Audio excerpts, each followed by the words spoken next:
नमस्कार, आप देख रहे हैं बिग फाइट लाइव। आपके साथ मैं हूं श्वेता मिश्रा अवस्थी। बस कुछ वक्त का इंतजार और है, क्योंकि इसके बाद होगा मंत्रिमंडल का गठन। दिल्ली से लेकर प्रदेश की राजधानी तक मंथन हो चुका है। सीएम, डिप्टी सीएम पद की शपथ ली जा चुकी है। आज शपथ के लिए बुलाए गए विशेष सत्र में विधायकों ने भी शपथ ले ली। अब मंत्रिमंडल में किसे मंत्री का क्राउन मिलता है, ये तो आधिकारिक ऐलान के बाद ही तय होगा। लेकिन इसी बीच प्रदेश की ब्यूरोक्रेसी को लेकर फेरबदल की चर्चाएं भी शुरू हो चुकी हैं। सूत्रों के अनुसार आईएएस, आईपीएस, आरएएस अधिकारियों की तबादला सूची पर सरकार में उच्च स्तर पर मंथन चल रहा है। ये फेरबदल बड़ी संख्या में होगा या फिलहाल छोटा, इस पर निर्णय होने के बाद सूचियां जारी हो जाएंगी। बहरहाल अब सरकार के मंत्रिमंडल और ब्यूरोक्रेसी के फेरबदल को लेकर विधायकों के साथ साथ नौकरशाहों के दिल की धड़कन भी बढ़ चुकी है कि आखिर किसे कौन सी जिम्मेदारी मिलेगी, क्योंकि इसका काउंटडाउन शुरू हो चुका है और कभी भी हो सकती है घोषणा। बात आज इसी खास मुद्दे पर।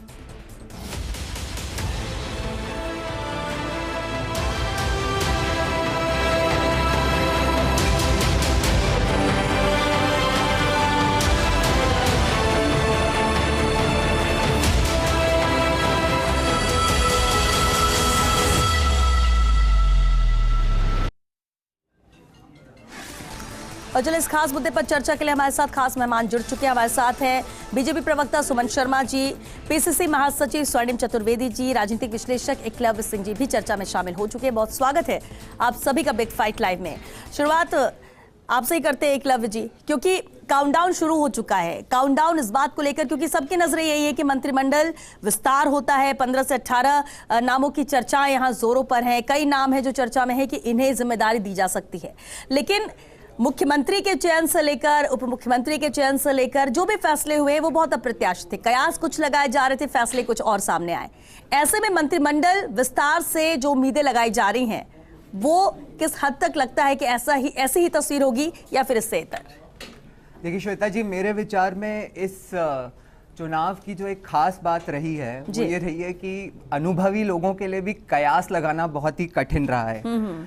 चाहे वो शुरुआत में टिकट वितरण को लेकर हो, जिस तरह से टिकट वितरण हुआ, लोगों ने जो सोचा था उससे थोड़ा अलग ही हुआ। उसके बाद चुनाव परिणाम को लेकर भी जो कयास लगाए गए कि बहुत ही ज़्यादा कांटे की टक्कर है, परिणामों में वो नहीं दिखा। बीजेपी ने काफ़ी कंफर्टेबल सरकार बनाई यहाँ पे। मुख्यमंत्री जी का जो चयन हुआ उसको तो मेरे ख्याल से वो परिकल्पना तो कोई भी नहीं कर सका था।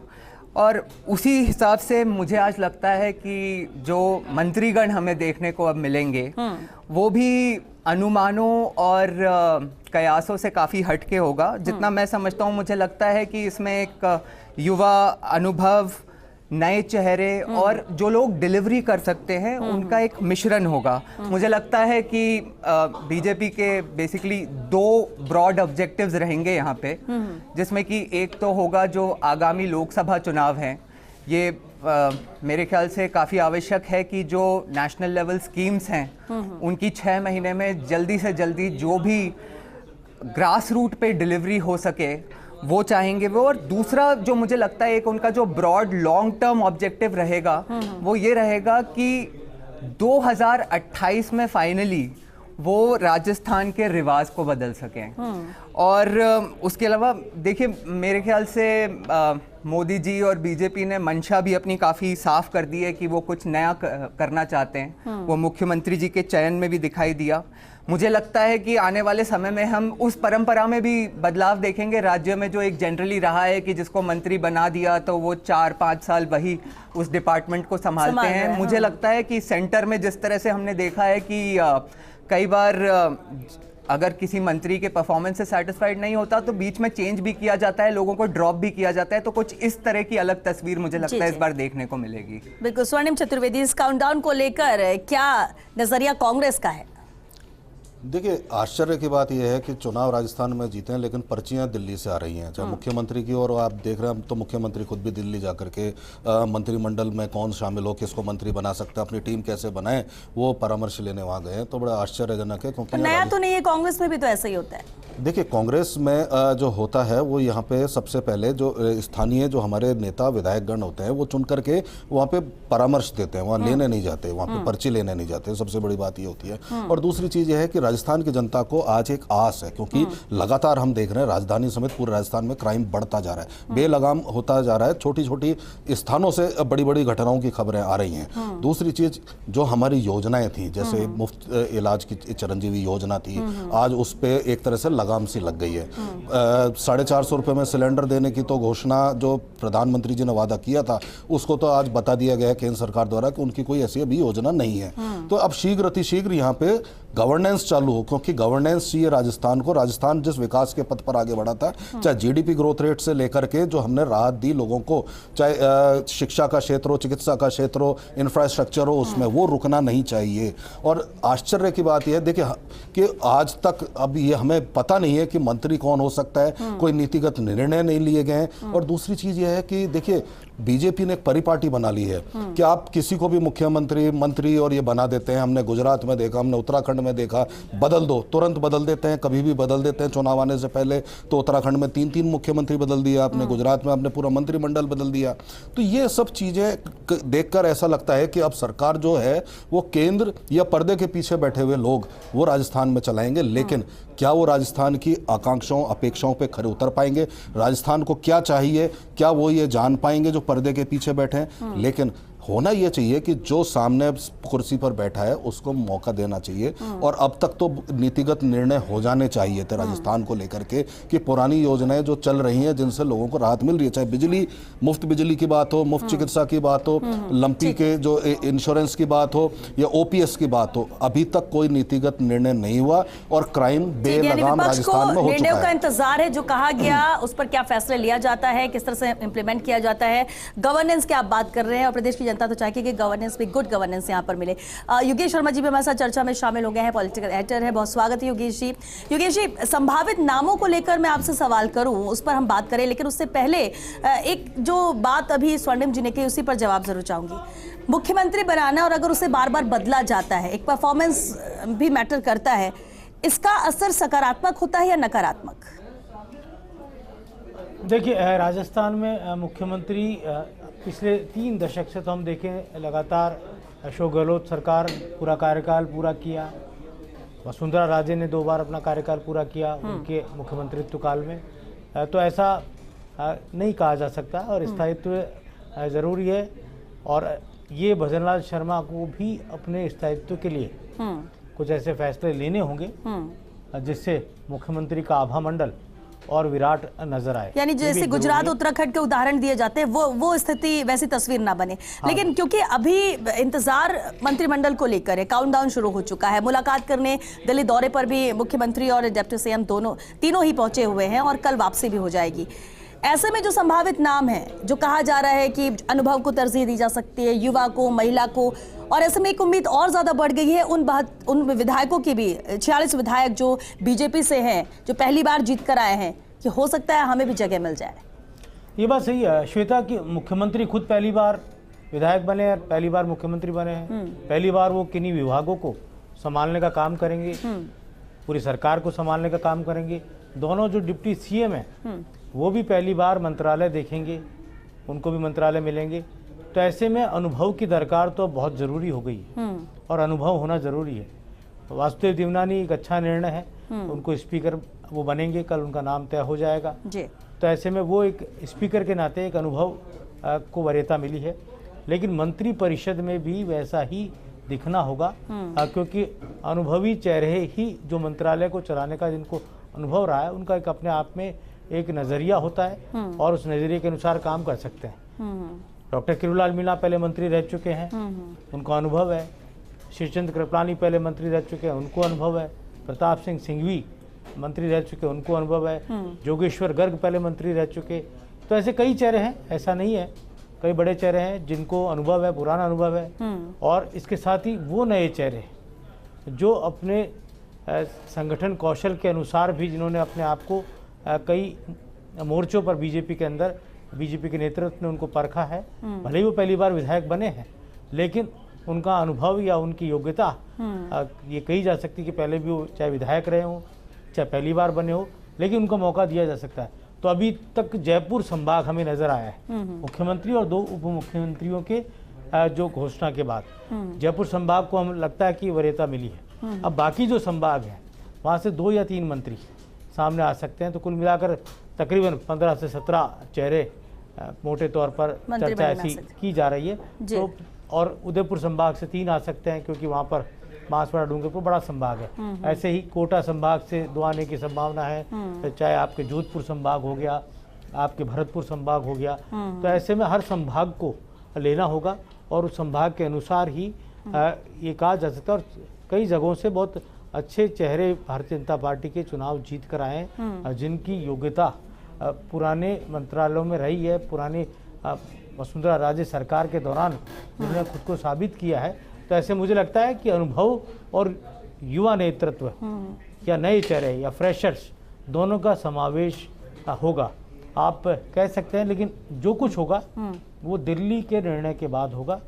आलाकमान फैसला करेगा कि कौन कौन से चेहरे होंगे। और जैसे मैं कुछ ऐसी बात आपको बता दूं जिनको लेकर बहुत ज़्यादा संघ का दखल रहता है जी। मात्र संगठन है भारतीय जनता पार्टी का। शिक्षा महकमा किसके पास रहेगा, इसमें संघ का पूरा दखल रहता है।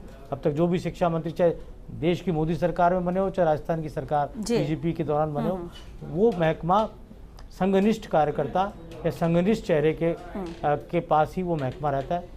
इसी तरह खासतौर से सामाजिक जो कल्याण का महकमा है, जिसको हम सामाजिक न्याय अधिकारिता विभाग भी कहते हैं, ये महकमा भी मात्र संगठन इस पर वो करेगा तय।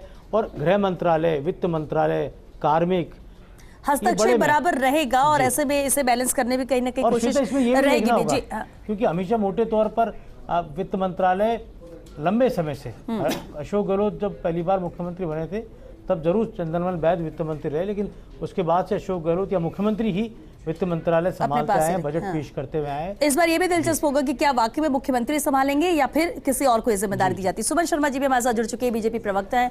स्वागत है सुमन जी। काउंटडाउन शुरू हो चुका है सुमन जी, और इंतजार मंत्रिमंडल विस्तार को लेकर ही है कि किस तरह से बैलेंस किया जाता है। जातिगत समीकरण की हम बात कर लें, क्षेत्रीय समीकरण की बात कर लें, सबको कैसे बैलेंस करके ये टीम बनाई जाती है, टीम भजन लाल की। लेकिन मुख्यमंत्री की टीम बने और उसमें नामों को लेकर जो चर्चाएं हो रही है, कई नाम है चर्चाओं में आ रहे हैं। लेकिन सुमन जी, एक सवाल जरूर उठता है महिला को लेकर, क्योंकि महिला प्रतिनिधित्व की बातें तो सभी करते हैं, मौका कौन सी पार्टी देती है और कितनी मजबूती के साथ देती है, इसका भी बड़ा इंपैक्ट प्रदेश की जनता पर पड़ेगा। ऐसे में आप इसे लेकर क्या सोचती है? बीजेपी इस पर भी क्या फोकस रखेगी, प्रायोरिटी पर इसे लेगी? जी, क्योंकि डिप्टी सीएम तो बना ही दिया है। जी, इसीलिए मैं कह रही थी कि महिलाओं की बात तो आप लोगों के सामने एक स्ट्रॉन्ग एग्जाम्पल सेट किया हम लोगों ने, और डिप्टी सीएम हमने महिला को बनाया, और केंद्र में तो हमारे एग्जाम्पल सेट्स हैं महिलाओं को लेके। लेकिन मैं स्वर्णिम चतुर्वेदी जी को सुन रही थी, उनको जवाब देना चाहूंगी। वो बहुत चिंता कर रहे थे कि ये लोग क्या कर रहे हैं, अभी ये हो रहा है, वो के मंत्रालय अभी बटे नहीं, मिनिस्ट्री का कुछ हुआ नहीं। मैं तो इनसे पूछना चाहती हूँ कि इनकी पार्टी में क्या हुआ। हमारी ये बहुत फिक्र करते हैं, तो इनको सिर्फ इतना ही कहना चाहूंगी कि हमारी फिक्र करना छोड़ दें। हम लोग जैसे ये पहली बार तो सरकार में हम लोग बना नहीं रहे हैं, कई बार सरकारें हमारी बनी है, राजस्थान हो या अन्य राज्यों में हो, तो हमारी एक प्रक्रिया होती है। हमारे यहाँ कोई ऐसा नहीं होता कि एक फरमान जारी हो गया, वहां से व्हाट्सएप आ गया और हम डिक्लेयर कर दिया। लेकिन इन्होंने अभी इसी बात का जिक्र किया सुमन जी, शायद आपने सुना हो कि पर्ची दिल्ली से आ रही है, सब कुछ दिल्ली से तय हो रहा है। पर्ची अभी इन्होंने ये बात कही है। ये हाँ, मैंने सुनी, मैं पूरी तरह से जुड़ नहीं पाई थी, लेकिन मैं उनकी चिंता को सुन रही थी। तो मैंने कहा इनसे पूछे ना, इनके यहाँ एलओपी कौन हो रहा है, ये भी तो जानने का हक राजस्थान के लोगों को है। अभी तक कोई निर्णय ही नहीं हुआ है इनके यहाँ। तो हम दूसरे के घर पे शीश माने पत्थर मारना ठीक नहीं होता है, जिनके घर खुद शीशे के होते हैं। तो मेरा तो सिर्फ ये कहना कि दूसरा सवाल आपका था कि महिलाओं को लेके, देखिए, जब नारी शक्ति वंदन हम लोगों ने पेश किया है, तो महिलाओं को लेके हमारी सोच कितनी अच्छी है, इसको देश की जनता और महिलाएं समझ रही हैं। इसलिए इस मंत्रिमंडल में डिप्टी सीएम के साथ आपको और भी महिला चेहरा ऐसे मुखर दिखेंगे जो राजस्थान के लिए बहुत माने उपयोगिता वाले होंगे, और पूरी टीम इतनी संतुलित बनेगी जिसका आप सब हम सबको इंतजार है, जो राजस्थान के कल्याण में उनका योगदान रहेगा। राजस्थान अग्रसर उत्तरोत्तर प्रगति के पथ पे जाएगा। ऐसी टीम तैयार होकर आप लोग के सामने शीघ्र आने वाली है। जी स्वर्णिम जी, देखिए, राजस्थान में हमें तो एक ही चिंता है, कांग्रेस को। कि एक मोदी जी ने कहा था कि मेरी गारंटी मतलब पूरे होने की गारंटी। अब रसोई गैस सिलेंडर पे 450 पे तो वो गारंटी जुमला साबित हो गई है। अब इंतजार है राजस्थान की जनता को कब हरियाणा से सस्ता पेट्रोल, वैट पेट्रोल डीजल पे कम करके भाजपा सरकार करेगी। ये भी वादा किया था और भी वादे जो किए थे सारे, वो सारे वादे पूरे करने हैं आपको। और हम विपक्ष में हैं तो चिंता करेंगे क्योंकि हमारा दायित्व है, जनता ने दायित्व दिया है हमें। क्यों हो रही है ये सारी चीजें हम करेंगे। आपका सवाल पूछना भी लाजमी है और हमें अपने कमिटमेंट, देखिए हम तो विपक्ष में हैं तो हम तो पूछेंगे 19,000 किसान जिनको कुर्की के नोटिस केंद्र सरकार के बैंकों ने दिए, वो कब वापस होंगे, उनकी जमीन कब वापस होगी, क्या उनका कर्ज माफ होगा, ये सब पूछना हमें आवश्यक है क्योंकि ये हमारी भूमिका है। पूर्ववर्ती सरकार के जो उदाहरण आप लोगों ने दिए थे राजस्थान में, 4 साल तक सरकार क्या कर रही थी ये पूरे राजस्थान के लोगों ने देखा। वो पार्टी के प्रवक्ता अगर ये सवाल करे कि साहब ये करना चाहिए, वो करना चाहिए, ये ठीक नहीं है। थोड़ी तसल्ली रखिए स्वर्णिम जी, अभी तो जुम्मे 4 दिन हुए, इतनी 4 दिन में हमारी सरकार बनी थी, हमने 21 लाख किसानों का ऋण माफ कर दिया था। आपको तो 19,000 किसानों का करना है, 1 2 3 4 इतना तो कर दीजिए। 21 लाख किसानों का ऋण माफ हुआ था और जिनको आपने, जनता ने, जिस किसान ने वोट दिए, अब उसका ऋण माफ करने की बारी आपकी, तो करिए ना। जनता ने जवाब दे दिया, हमें बोलने की अब जरूरत ही नहीं है। जनता ने जवाब दिया, उसमें इंतजार भी है कि वो टीम कौन सी रहेगी जो काम करेगी यहाँ पर। लेकिन एकलव्य सिंह जी, एक बड़ी जिम्मेदारी होती है। देखिए जब हमें कामयाबी मिल चुकी है, हमने जीत दर्ज कर ली है, लेकिन जो सामने 5 साल है उसमें वादों को पूरा करना है। उसके लिए मजबूत और एक्शन वाली टीम चाहिए जो मजबूती के साथ काम करे और कम वक्त में बेहतर काम करे।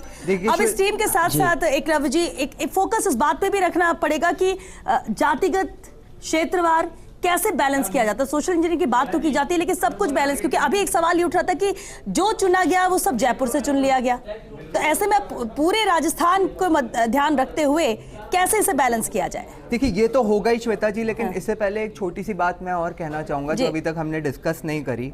मुझे लगता है कि इस चुनाव में जो जनता से उठ के जो मुद्दे आए या बीजेपी जिन मुद्दों को लेके इन चुनावों में गई, जो सबसे इंपॉर्टेंट मुद्दे थे जो कि थे पेपर लीक, भ्रष्टाचार, महिला अत्याचार और एक हद तक लॉ एंड ऑर्डर, तो मुझे लगता है कि इनसे जो संबंधित मंत्रालय हैं इन पे एक इम्पॉर्टेंट फोकस रहेगा, क्योंकि इसमें जनता की एक्सपेक्टेशन है कि जल्दी से जल्दी डिलीवरी हो और जो जिस लिए जनता ने इस सरकार को बदला है और नई सरकार बनाई है वो डिलीवरी करके जनता को इसमें एक राहत दे। और इसके अलावा मुझे ये भी लगता है कि आप देखेंगे कि अब ना तो पॉलिटिक्स और ना ही एडमिनिस्ट्रेशन वो है जो आज से 10-20 साल पहले हुआ करती थी।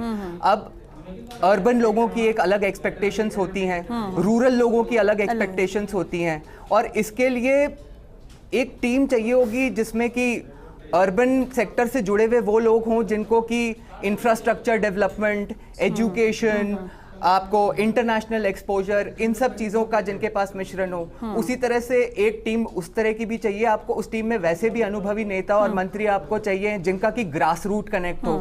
और शायद इसीलिए इस बार हमने देखा है कि कार्यकर्ताओं को जो है कार्यकर्ता लेवल से उठा के एकदम संगठन से उठा के एक मुख्यमंत्री का चयन हुआ है। तो ये बड़ा एग्जाम्पल भी सेट किया गया है, बड़ा एग्जाम्पल भी सेट किया गया है। लेकिन योगेश जी, इसके साथ साथ देखिए मंत्रिमंडल को लेकर तो इंतजार है ही, काउंटडाउन इसका, लेकिन साथ ही साथ मंथन चल रहा है उन सूचियों को लेकर भी जो तबादला हो सकते हैं, नई जिम्मेदारी तय कर सकते हैं। हम बात करें IAS, IPS और RAS की। ये बात सही है। पूरा ब्यूरोक्रेसी, एक नई ब्यूरोक्रेसी हमें नजर आएगी। नए मुख्यमंत्री का आगमन हो चुका है, तो ऐसे में किस तरह की वो ब्यूरोक्रेसी हो, किस तरह के महकमों को कौन कौन अधिकारी संभाले। राजस्थान की ब्यूरोक्रेसी पूरे देश की ब्यूरोक्रेसी में एक मिसाल मानी जाती है।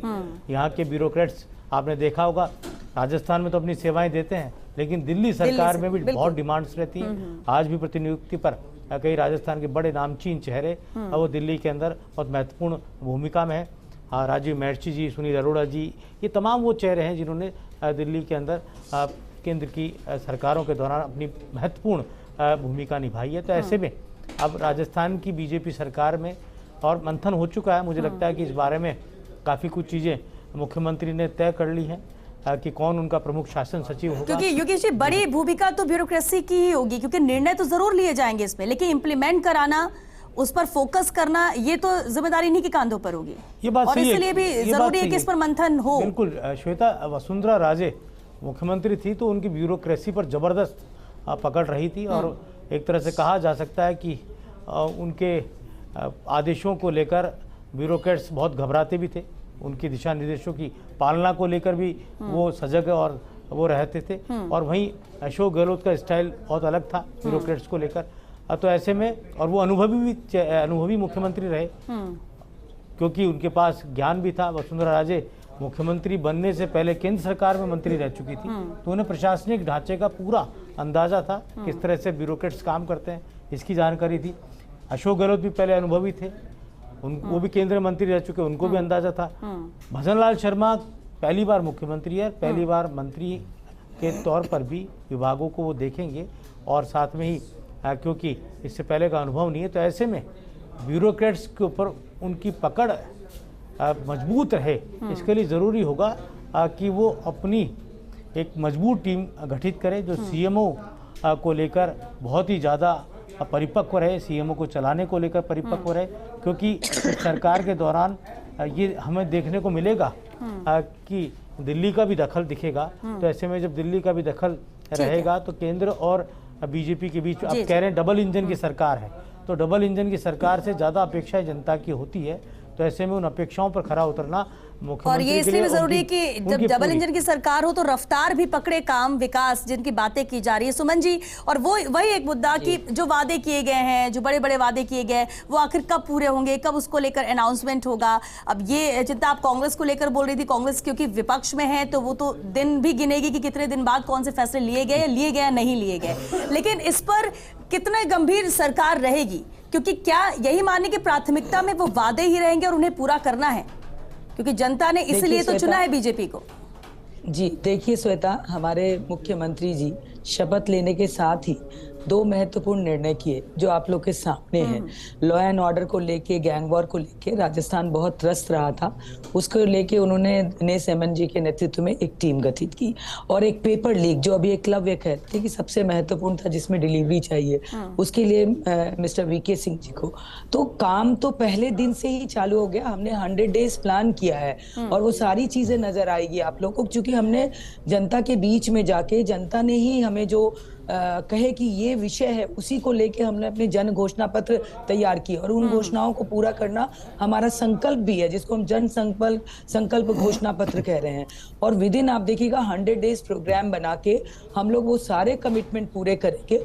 मंत्रालय 100 दिवसीय कार्य योजना की बात तो कह दी गई है, और बिल्कुल प्राथमिकता में रहे और वो जमीन पर भी नजर आए, तो कह सकते हैं कि जो कहा गया उसे वक्त से पहले पूरा करने की कोशिश ये नई सरकार कर रही है। स्वर्णिम जी, एक कमेंट जरूर इस पर। देखिए, मैंने तो अभी ये देखा कि 10वीं का अर्धवार्षिक परीक्षा का पेपर भी लीक हो गया, अभी परसों की बात है। तो सबसे बड़ी बात यह है कि भारतीय जनता पार्टी के तमाम नेताओं को पहले ये बताना चाहिए कि आप घोषणा आपको करनी है, आपको वैट कम करने की, मुख्यमंत्री जी की घोषणा, आपको किसी 100 दिन की इंतजार करने की जरूरत नहीं है, आप कर सकते थे। आपको अगर SIT बनानी है तो आप SIT तो आपने बना दी, लेकिन वो जो निर्णय है लागू क्यों नहीं हो रहे, क्यों पेपर लीक हो रहे हैं? रोज प्रतिदिन चोरी, बलात्कार, हत्या और डकैती, इसकी खबरें से अखबार भरा पड़ा है, कोई नजर नहीं आ रहा। हम तो इंतजार कर रहे हैं कि किस दिन किसानों के अब कर्जे माफ होंगे। बोलने दीजिए, अब आपकी सरकार, आपको तो करना है। दूसरी चीज, चाहूंगा कि जो हमने बदलाव एक सेंट्रल गवर्नमेंट में जो हमने एक छोटा सा बदलाव देखा है कि, और वो बड़ा महत्वपूर्ण बदलाव है कि काम के बेसिस पे रिवॉर्ड किया जाता है और कोई फेवरेट्स नहीं होते। और अब ये एक नई सरकार आई है, नए लीडरशिप के साथ आई है, तो राजस्थान की जनता की एक्सपेक्टेशन है कि उस मॉडल का इम्प्लीमेंटेशन यहाँ भी हो। बिल्कुल। और IAS हो, IPS हो, पुलिस अधिकारी हो, वो उनका फोकस डिलीवरी पे हो, काम पे हो, जनता की सेवा पे हो, नेताओं का फेवरेट्स बनने पे ना हो। यानी परफॉर्मेंस बेसिस पर जो डिजर्व करता है उसे वो जिम्मेदारी दी जाए, ताकि वो रिजल्ट भी दे और जिसकी उम्मीद प्रदेश की जनता भी करे, और तभी कह सकते हैं कि ब्यूरोक्रेसी भी मजबूत है और जो टीम भी बन रही है वो भी काम करने के लिए कितनी प्रमुखता से प्रायोरिटी पर, जमीनी स्तर पर भी नजर बना के रखी है कि जो वादा किया है उसे पूरा किया जाए, क्योंकि वक्त खत्म हो चुका है। बहुत शुक्रिया आप सभी का इस चर्चा में शामिल होने के लिए। तो देखिए, नौकरशाही में भी बदलाव होना है, मंत्रिमंडल का विस्तार होना है, काउंटडाउन दोनों को लेकर शुरू हो चुका है। कभी भी सूची आ सकती है, ब्यूरोक्रेसी को लेकर एक नई तस्वीर सामने आ सकती है, किसे क्या जिम्मेदारी दी जा सकती है। तो दूसरा मंत्रिमंडल विस्तार है, उसमें क्या प्रमुखता से लिया जाता है, किसको तरजीह दी जाती है और कैसे मजबूत टीम बनेगी टीम मुख्यमंत्री की, जिसके बाद राजस्थान की तस्वीर तकदीर बदलने की जो बातें और दावे किए जा रहे थे वो कहीं ना कहीं जमीनी स्तर पर भी नजर आए। और इसलिए कह सकते हैं कि कुछ घंटों का कह सकते हैं या फिर मान सकते हैं कि कल या परसों तक तस्वीर मंत्रिमंडल को लेकर भी साफ हो जाएगी। फिलहाल बिग फाइट टाइम में आज के लिए बस इतना ही। नमस्कार।